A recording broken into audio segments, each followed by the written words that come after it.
Hi friends, कशा आहात सर्वजण? सगळ्यांना माझा नमस्कार.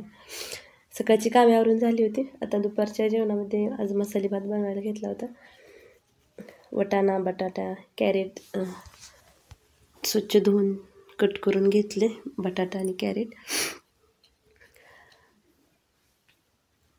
तेलामध्ये तेजपत्ता, जिरा मोहरी फोडणी घातली आणि कांदा उभा चिरून घेतला होता. कांदे 2 घेतले होते. थोडासाच बनवायचा होता भात, कारण दुपारी भात खाल्ला की संध्याकाळी परत भात नाहीत कोण खात. त्यामुळं दुपारीच्या एवढाच असा म्हणजे बास होतो, कारण संध्याकाळी परत एक टाईम चपाती खायची असते. आणि कांदा, टोमॅटो, आलं, लसूण हे मिरची अगोदर व्यवस्थित भाजून घेतलं आणि नंतर मग बटाटा, वाटाणा, कॅरेट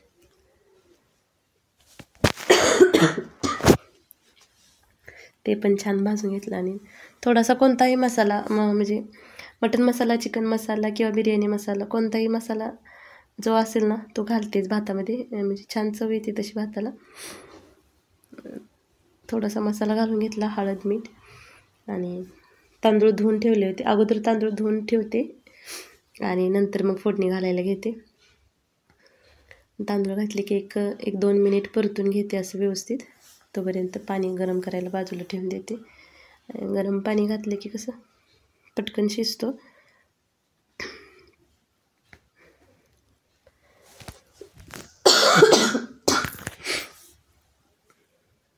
वरून पाणी घातलं आणि कोथिंबीर घातली थोडीशी. तांदळाच्या दुप्पट पाणी घालते आणि नंतर मग कुकर लावून दिला. 2 शिट्टे केले की शिजतं.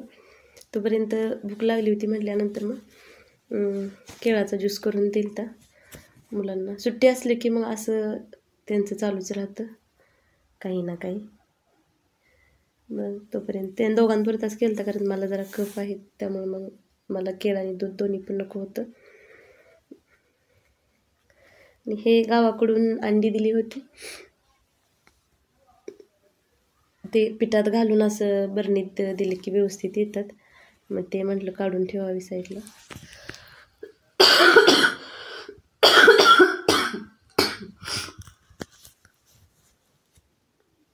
देशी अंडी इकडे अशी म्हणजे देशी भेटत नाही जास्त, बॉयलर कोंबडीचीच असतात, त्यामुळे जास्त मग आणत नाही. देशी कधीतरी भेटतात, पण जर वेळेस भेटताल असं काही नसतं. त्याच्यामुळे असं कोणी येणार असेल तर थोडीशीच होती तरी ह्यावेळी, अगोदर माहिती नव्हती येणार आहे ते, त्याच्यामुळं मग जेवढी भेटली तेवढी दिली होती. पिठामध्ये घालून दिल्यानं पण म्हणजे येतात व्यवस्थित, असं फुटत नाहीत. मग पीठ थोडंसं जास्ती घालायचं.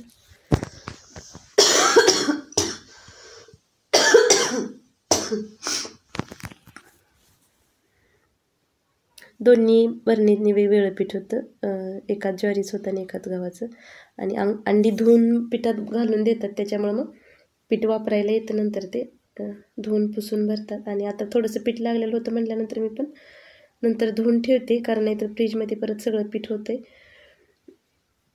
फ्रीज खराब होतं आहे. मग फ्रीजमध्ये परत क्लीन करायला आणखी जास्तीचा वेळ जातो. त्यामुळे मग काय करते, जे काही पीठ लागलेलं असेल ते धुवून घेते आणि नंतर मग पाणी हे झाल्यानंतर फ्रीजमध्ये ठेवून देते.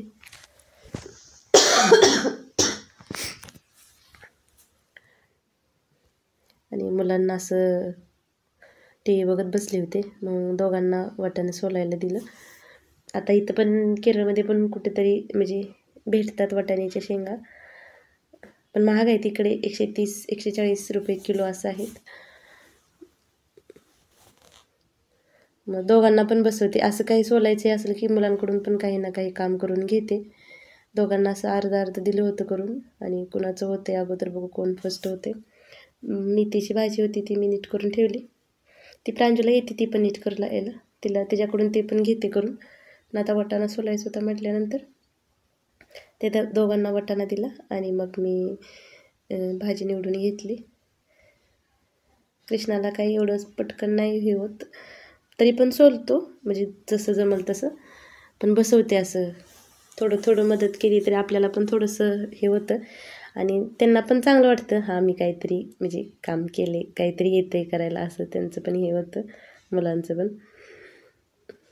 पण टी व्ही बघण्याच्या ह्याच्यात म्हणजे कधी सोलून झाले त्यांच्या लक्षात नाही आले. अगोदर नाही म्हणला होता, थोडंसंच सोलणार, पण नंतर मग त्याचं दिलेलं तेवढं त्यानं सोडलं. प्रांशूचं कसं ते आता मोठी त्यामुळे तिला येतं करायला सगळीच काम, असं म्हणजे बऱ्यापैकी करते. पण कृष्णाला म्हणजे नाही, पण दीदी करते म्हटल्यानंतर मग करतो तो पण असा, कारण दीदी करेल ते त्याला करायचं असतंच. अशा छोटी छोटी कामं लावली की मुलांना पण कामाची सवय लागते आणि आपल्याला पण थोडीशी हेल्प होऊन जाते.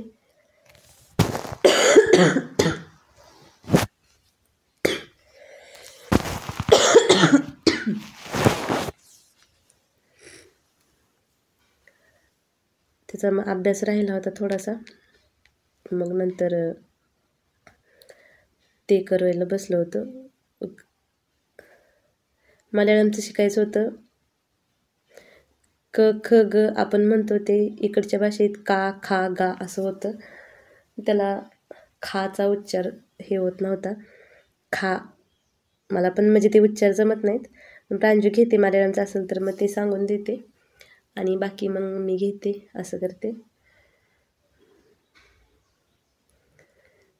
मग ती म्हणे तुम्हाला नव्हतं का का खा, म्हणलं आमच्या वेळी असं होतं आम्हाला मराठीमध्ये, आणि हे थोडेसे साऊंड वेगळे पडतात मल्याळममधले.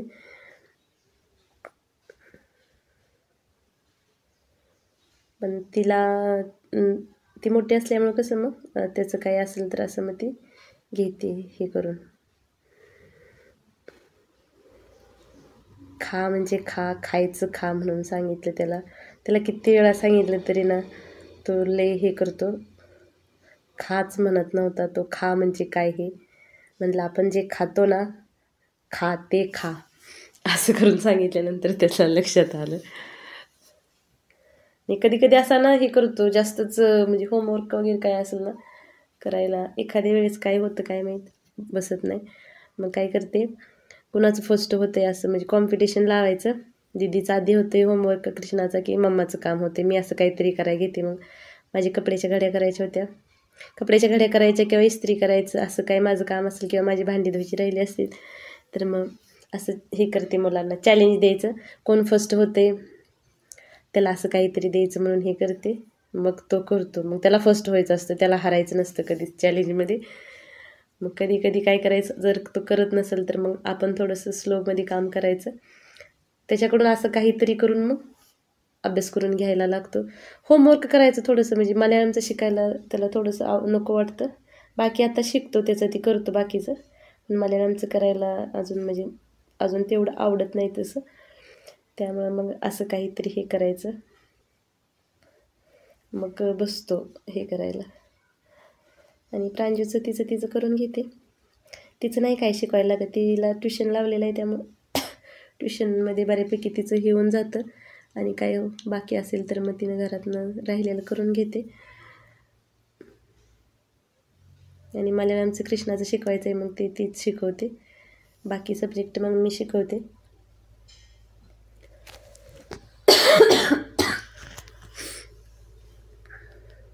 असा सुट्टी दिवशी मग वेळ कधी निघून जातो ना कळतच नाही, कामात इकडे तिकडे हे होऊन जातं. आणि मुलं घरात असेल की मग दिवसभर काही ना काही असं चालूच राहतं. आता त्याची तो करत होता, मी जोपर्यंत बसली होती त्यावेळी त्याचं करायचं नव्हतं, हे ते चाललं होतं. आणि आता मी माझं काम करायला लागली की मग आता मम्मा फर्स्ट होते का दीदी फर्स्ट होते असं त्याचं हे होतं, मग तो पटकन करून घेतो. म्हणजे मुलांना कसं असं, लहान मुलांना काहीतरी हे करून घ्यायचं म्हटलं की मग ते करतात. माझं पण झालं होतं आता, आणि त्याचा पण होमवर्क झाला कंप्लीट. बॅग वगैरे आपण भरून असं ठेवावं लागतं, सगळं बॉक्स वगैरे सगळं आहे का नाही ते बघून. चला तर मग